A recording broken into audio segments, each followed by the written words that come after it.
आज हम लोग फ्रांसीसी क्रांति के बारे में जानेंगे कि फ्रांसीसी क्रांति क्यों हुआ, क्या कारण था, उसका क्या प्रभाव पड़ा। तो सबसे पहले फ्रांस में जो था, देखेंगे वहां पे 3 स्टेट था हम लोग का। पहला स्टेट क्या था, प्रथम स्टेट, द्वितीय स्टेट और तृतीय स्टेट। हमारे पास में 3 स्टेट था। और तीनों स्टेट में कौन कौन से आते थे, इसमें से हम लोग का जो पहला स्टेट आता था वो उसमें पादरी लोग आता था, ये पादरी लोग पहला था। और द्वितीय में कौन था, कुलीन वर्ग, कुलीन वर्ग मतलब राजा लोग। और तृतीय स्टेट में हम लोग कौन सा आता था, ये बड़े व्यवसायी लोग, व्यापारी लोग, अदालती कर्मचारी लोग, वकील इत्यादि। और किसान, कारीगर, छोटे किसान, भूमिहीन किसान, मजदूर, ये सब जितना आते थे तीसरा स्टेट में आता था। ये 3 स्टेट थे। और तीनों स्टेट में से हम लोग का जो 18वीं शताब्दी के दौरान जब फ्रांसीसी क्रांति हुआ, 18वीं शताब्दी का अर्थ होता है 1701 से लेकर 1799 तक। तो फ्रांसीसी क्रांति क्या हुआ 1789 में, 1789 में फ्रांस की क्रांति हुआ। तो इसमें से प्रथम स्टेट में हम लोग देखे थे जिसमें चर्च के पादरी आते थे प्रथम में। दूसरा में हम लोग को कौन आते थे, ये प्रथम में आते थे चर्च के पादरी लोग। द्वितीय में कौन आता था, फ्रांसीसी समाज के कुलीन वर्ग आता था, राजा। और जो तीसरा था उसमें था हम लोग का बड़े व्यवसायी लोग, व्यापारी लोग, कर्मचारी, वकील, किसान, कारीगर, भूमिहीन, मजदूर, ये सब आते थे। और उसका जो फ्रांस का जो 60% जमीन था ना, उस पर एक पादरी वर्ग और दूसरा कुलीन वर्गों का अधिकार था। बाकी जो बच गया उसमें से सब तीसरे स्टेट वाले को। तो और इसमें सबसे इंपॉर्टेंट बात यह था कि उसमें जो हम लोग को तृतीय स्टेट से जो चर्च द्वारा कर वसूला जाता था, उस कर का नाम था टाइड। ये सबसे इंपॉर्टेंट चीज है। टाइड क्या था, टाइड जो तीसरे स्टेट से वो पादरी लोग डायरेक्ट टैक्स लेता था, उसको कहते थे टाइड। और जो ये तीसरा स्टेट से सरकार द्वारा वसूले जाना कर था वो था टाइल। तो 2 ही प्रकार का कर था, एक था हमारा टाइट और एक था टाइल। टाइट जो था वो तीसरे स्टेट से पादरी लोग डायरेक्ट टैक्स लेता था, और जो दूसरा स्टेट कुलीन वर्ग राजा लोग जो तीसरा स्टेट से लेता था उसका नाम था टाइल। तो 2 प्रकार का ये हमारा टैक्स था, टाइल और टाइल था। और प्रथम 2 स्टेट को एक कुलीन वर्गों को जो और कुलीन वर्गों को ये लोग को कुछ विशेषाधिकार दिया गया था। विशेषाधिकार का मतलब ये हुआ कि उसको जन्म आधारित कुछ अधिकार दिए गए थे, उसको टैक्स नहीं देना था, वो कर से मुक्त थे। प्रथम स्टेट और दूसरा स्टेट कोई टैक्स नहीं देता था, और टैक्स केवल और केवल तीसरा स्टेट देता था।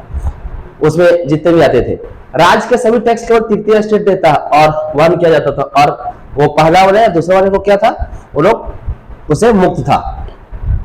लेकिन एक बहुत बड़ी बात हो गई, क्या हो गया, जब 1774 आया, 1774 जब आया, 1774 में आया, तो गद्दी पर कौन बैठा, लुईस 16 बैठा। लुईस 16 फ्रांस की राजगद्दी पर बैठा। और जब फ्रांस की गद्दी पर बैठा ये, तो इसमें क्या क्या हुआ, वो कहां का था, वो जो लुईस 16 था वो बुर्बो राजवंश का राजा था। उसका वंश का नाम क्या था, बुर्बो राजवंश। और उसका विवाह हुआ ऑस्ट्रेलिया की राजकुमारी से। उस राजकुमारी का क्या नाम था, मेरियो एंटोनेट नाम था। मेरी एंटोनेट इसका नाम था राजकुमारी का। और जब ये फ्रांस की गद्दी पर बैठा तो इसमें क्या हुआ कि पूरा राजकोष इसका खाली था। जब बैठा तो पूरा खजाना ही खाली था। तो उसका एक कारण आते हैं कि कारण क्या कारण था भाई कि वो राजा इतना राजकोष खाली में उसको। पहली बात, लंबे युद्ध के कारण से वित्तीय संसाधन का नष्ट हो जाना। वो देश बहुत लंबे समय से युद्ध लड़ा था, जिसके कारण से युद्ध में सारे पैसे खर्च हो गए थे, उसका राजकोष इस कारण से खाली था, खजाना खाली था। दूसरी बात है कि पूर्ववर्ती राजाओं पर शान शौकत पर फिजूल खर्ची। उसका जो पूर्ववर्ती का पहले के जो राजा हुआ करते थे वो अपनी शान शौकत पर ज्यादा खर्च कर देता था। और इसका जो नेक्स्ट तीसरा था, ये अमेरिका और के स्वतंत्रता संग्राम में ब्रिटेन के खिलाफ अमेरिका की सहायता करा। ये अमेरिका का मदद करने गया था, जब वो ब्रिटेन से लड़ रहा था अमेरिका, तो उसका मदद करने गया था ये। और जनसंख्या का दिनों दिन बढ़ना और जीवन संकट आ जाना। तो ये 4 कारण थे जिसके कारण से फ्रांस की गद्दी पर जब ये बैठा लुईस 16 तो इसका ये सब खजाना खाली मिला था। उसके बाद हम लोग को नेक्स्ट जो हुआ, ये मध्यवर्गीय में कौन कौन आते थे, इसमें हमारे मध्यवर्गीय में हम लोग को किसान आते थे, वकील, शिक्षक, लेखक, विचारक आदि आते थे। जिनको जन्म आधारित विशेषाधिकार पर ये लोग प्रश्न उठाना शुरू किया गया, क्योंकि जैसे जैसे समय बदला ये लोग पढ़ लिख गए, तो लोगों ने राजा के विरुद्ध और पादरी वर्ग के विरुद्ध में ये लोग क्या कर दिया, आलोचना करने लगा। और बढ़ते कर्ज में लुईस 16 ने 1789 में क्या किया, एक स्टेट जनरल का बैठक बुलाया और वहां के लोगों ने क्या किया, उसको कर देने से इनकार कर दिया। राजा क्योंकि दिनों दिन क्या करता था और खर्च बढ़ता जा रहा था, उसमें टैक्स बढ़ता जा रहा था, तो ये लोगों ने क्या किया, मना कर दिया टैक्स देने की, हम लोग टैक्स नहीं देंगे। और वहां के लोगों ने क्या किया, किसका विरोध करना शुरू कर दिया, और वहां की जो प्रजा थी वो लोगों ने क्या किया, 20 जून 1789 को वर्साई की टेनिस कोर्ट में एकत्रित हुए और अपने आप को नेशनल असेंबली घोषित कर दिया। और ये लोगों ने नेशनल असेंबली, जैसे हम लोग भारत में अपनी संसद भवन को संसद कहते हैं, पार्लियामेंट को, उसी प्रकार से वहां पे नेशनल असेंबली कहते हैं अपनी संसद को, पार्लियामेंट को। तो ये लोग एक नेशनल असेंबली घोषित कर दिया अपने आप को।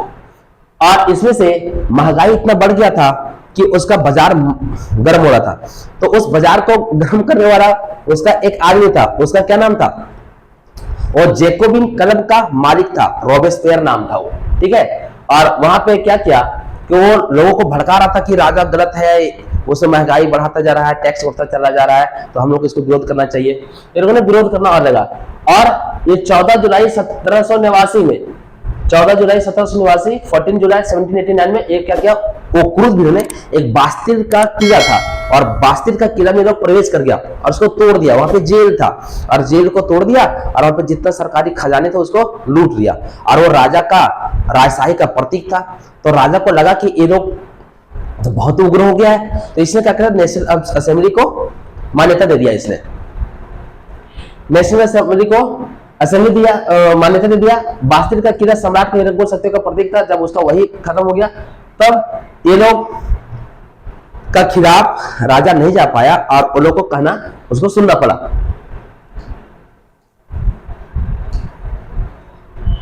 और वहां पे इस तरीके से हम लोग का 1791 में फ्रांस में संवैधानिक राजतंत्र की नींव पड़ी।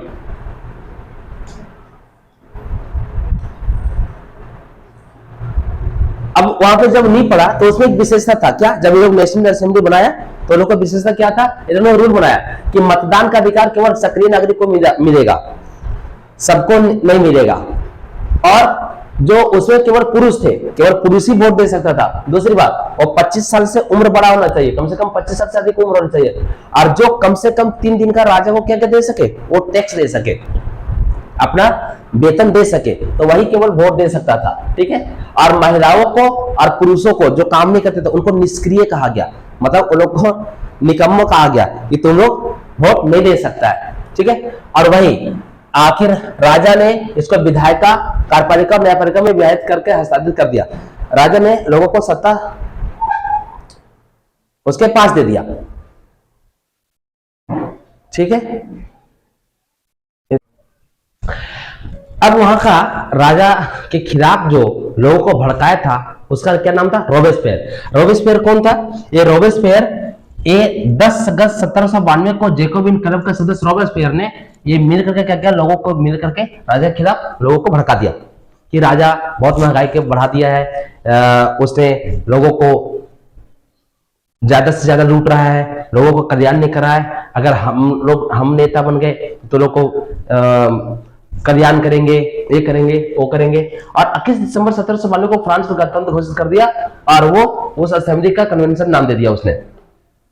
और लुईस 16 जब उस गद्दी पर बैठा तो क्या किया, उसने वहां के राजा को पकड़ करके, वहां की जनता ने बीच चौराहे पर उसको फांसी दे दिया, लुईस 16 को। और साथ में उसकी पत्नी को, मेरी एंटोइनेट को भी क्या कर दिया, लोगों ने फांसी दे दिया, ठीक है।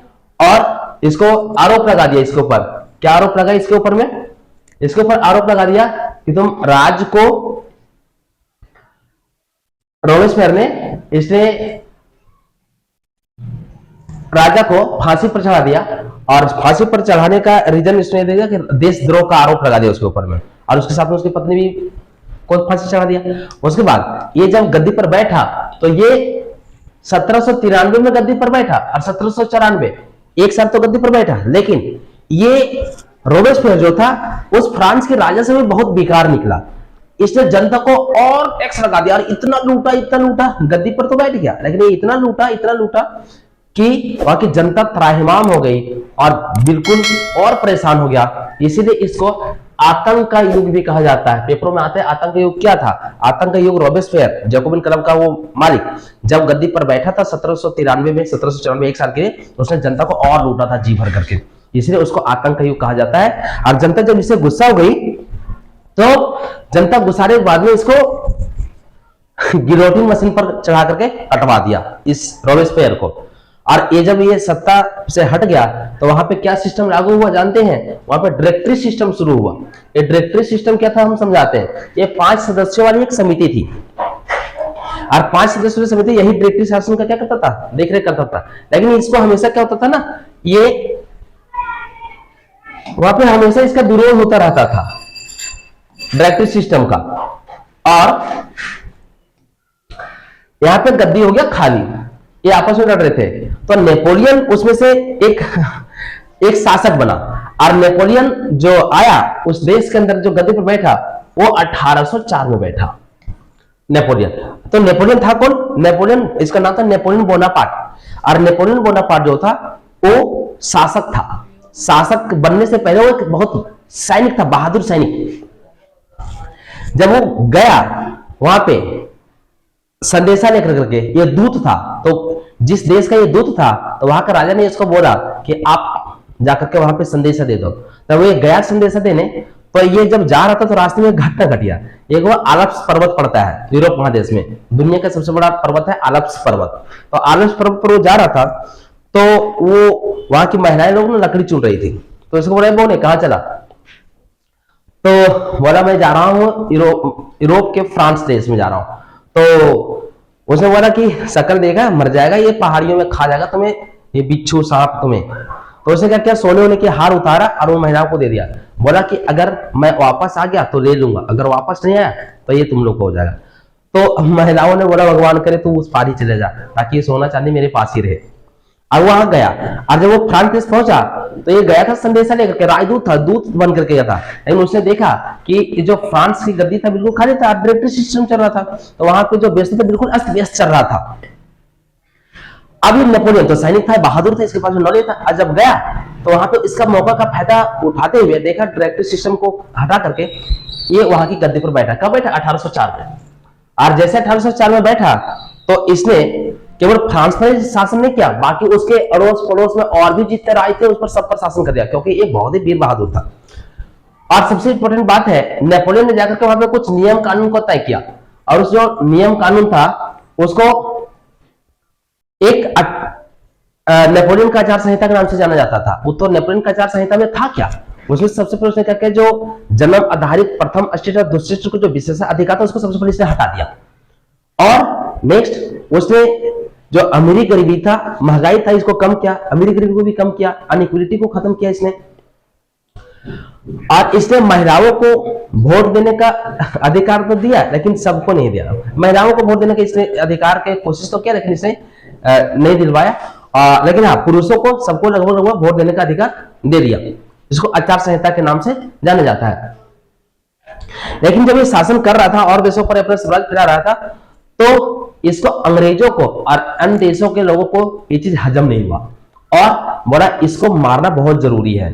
तो ऑस्ट्रेलिया का एक राजकुमार था, ऑस्ट्रेलिया का राजा था, उसका नाम था ड्यूक मेटरनिक।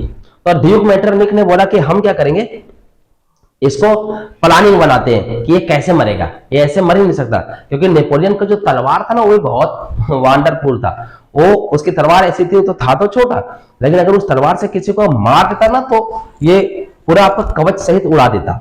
मतलब उसका लोहा को भी काट सकता था, जंजीर को भी काट सकता था, उसका तलवार इतना हैवी हुआ करता था। तो नेपोलियन उसको क्या किया कि डायरेक्ट उसको हरा नहीं सकता था लोग, तो इसमें मिल करके क्या किया, ये सब लोगों ने एक षड्यंत्र रचा जिसको बियाना कांग्रेस के नाम से जाना जाता है। बियाना एक देश है, वहीं पे बैठ करके साजिश रचा ये मरेगा कैसे, इसको मारा कैसे जाए। तो ड्यूक मेटरनिक ने साजिश रचा कि इसको सामने से तुम तो मार नहीं सकते, तो इसको लोगों ने क्या किया, पकड़ करके बांध दिया और बांध करके इसको क्या किया, समुद्र में जाकर के बीच समुद्र में बांध दिया। सोचा कि ये मर जाएगा, लेकिन कहता है कि ये नेपोलियन जो था वहां से बच निकला।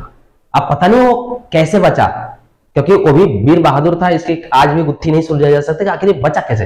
फिर आया और फिर वो 1915 के अप्रैल महीना पर लाकर के गद्दी पर फिर बैठा, और जून महीना में फिर लोगों ने, अंग्रेजों ने इसको पकड़ कर करके अब क्या किया, इसको अंध महासागर पड़ता है यूरोप महादेश में, इस अंध महासागर के सेंट हेलेना द्वीप पर जाकर के क्या कर दिया, इसको बांध दिया और उसको एक जहर दे दिया, और उस जहर को धीरे धीरे धीरे धीरे उसको मारने में नेपोलियन को 6 साल लग गए।